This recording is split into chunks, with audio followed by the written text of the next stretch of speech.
बिस्मिल्लाहिर्रहमानिर्रहीम। अस्सलाम वालेकुम दोस्तों, जैसे मेरी प्रीवियस वीडियो में मैंने इंटरमीडिएट कैटेगरी का मॉड्यूल पेपर सॉल्व कर दिया था आपके लिए।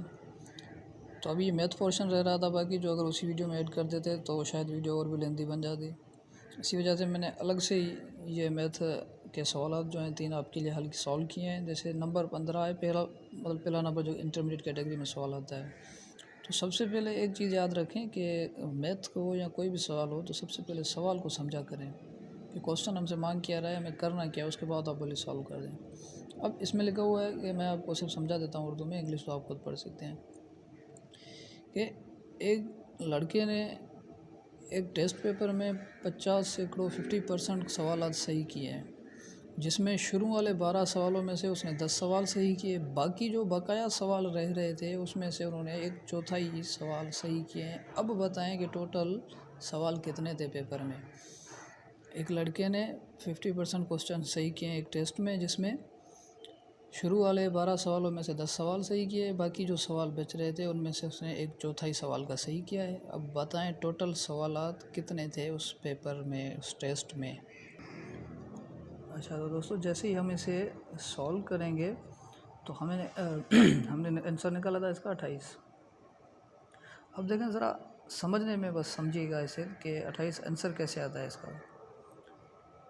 जैसे क्वेश्चन में लिखा है टोटल तो 50 सवाल सही किए हैं, लेकिन शुरू वाले 12 सवालों में से 10 सवाल सही किए।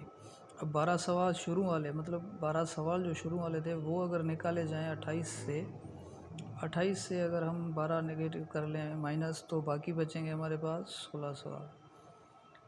बाकी जो बकाया सवाल थे उसमें से उन्होंने कितने सवाल सही किए? 1/4 सवाल का। टोटल बताएं सवाल कितने हो गया है, कि हमारा सवाल जवाब सही है या गलत। तो 16 का 1/4 जो होगा 1 4 इज़ 4, 4 4 इज़ 16, तो हमारे पास ये जवाब आएगा 4। मतलब बाकी जो सवाल, जब उसने पहले 12 सवाल थे उसमें से 10 सवाल सही किए, बाकी जो बकाया सवाल बच रहे थे वो हमें पता नहीं था उसमें से कितने सवाल सही किए, 1/4। जब हमने मालूम कर लिया कि वो 28 सवाल थे टोटल, तो बाकी सवाल थे 16 सवाल, उसमें से उसने सही किए 1/4, मतलब उसका 4 सवाल। अब देखें टोटल सवाल कितने सही किए? 14।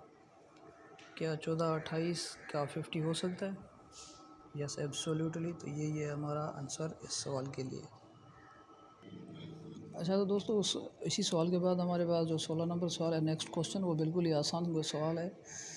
अलजेब्रा का दिया हुआ सवाल है, अलजेब्रा से ही है। तो इसमें लिखा हुआ है गिवन द फार्मूला, एक फार्मूला में गिवन है P = Q² अब जैसे कि हमें P की वैल्यू फाइंड करनी है, सिंपल सी बात है, P की वैल्यू फाइंड करें, Q भी गिवन है, W भी गिवन है।